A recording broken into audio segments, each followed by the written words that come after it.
I heard that Speaking Bob of cue cards. Hope, when he was like 500. Well, when his daughter was in his ear and an earpiece. Yes, and his eyes were like beet red color.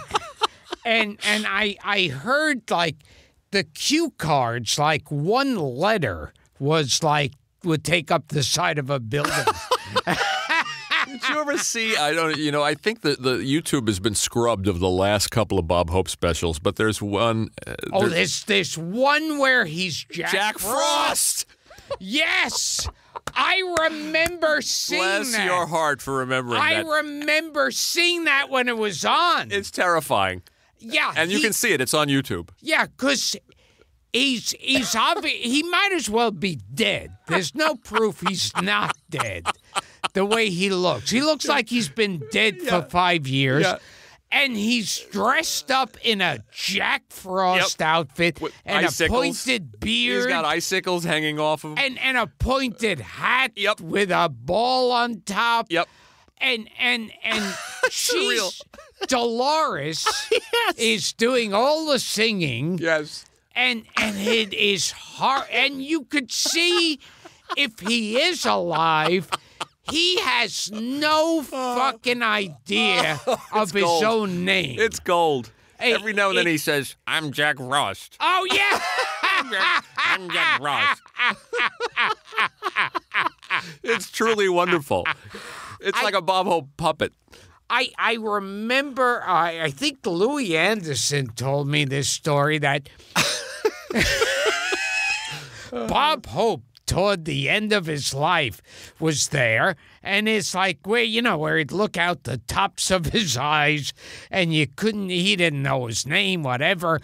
And there were a group of people who were old cronies, like old writers and friends, and each one was going up and saying, "Oh, and Bob's a great man and a great humanitarian and a terrific guy and greatest comic who ever, blah, blah, blah."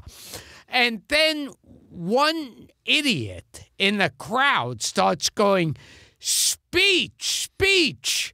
And it's like you could see Dolores panicking. Unbelievable. Because, Bob Hope should not be talking. Yes. And so that gets the rest of the crowd going, "Speech, speech, speech, speech." And Dolores nervously puts the mic to Bob's mouth and goes, "Bob, would you like to say something?" And he goes, "Decaf."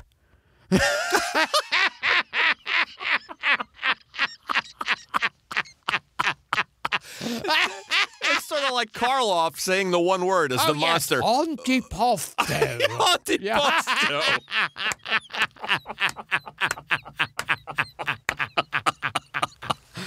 I heard another Bob. Go ahead, give it to me. Give it to me. We're way off topic. Yeah. Well, I think it'll be Bob Hope this session. Your obsession's going to be Bob Hope. Yes, because I heard another story.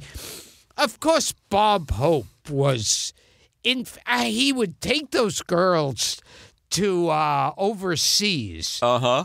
And for the USO tours. Yeah. Right. Yeah, and I think pretty much I had heard stories he would threaten to leave them in the middle of the jungle or wherever they were unless they fucked him.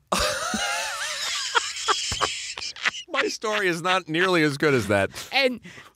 But I heard a story writers, if you worked for Bob Hope, you had to be like a fireman on call any hour of the night and day when the bell rang. Yeah. And, so he would think nothing of calling someone up 3 a.m. and go, "Yeah, he needs some jokes about Nixon going to China." and then they'd have to, get up. In the 90s. Yeah, yes, yeah, exactly. And so one time, one of the writers was in bed with his wife, and the phone rang. It was past midnight. And the writer turned to his wife and said, "Okay, if that's Bob, I'm not here, okay?" And so the phone rings. The wife picks it up, and she goes, hello. And it goes, yeah, he's Irving there. And she goes, no, Bob, he's not here.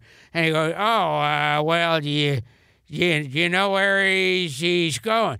And no, I really don't. And, well, you got any way of getting in touch with him? And she goes, no, I really have no way of getting in touch with him. And, and he'll be back. And she goes, no, I don't.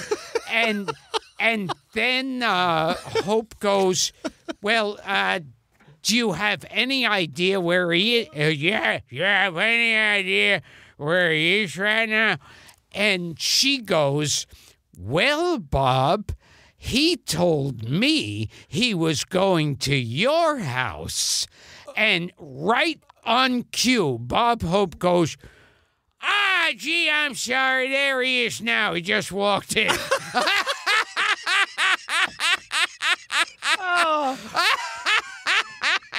Hilarious.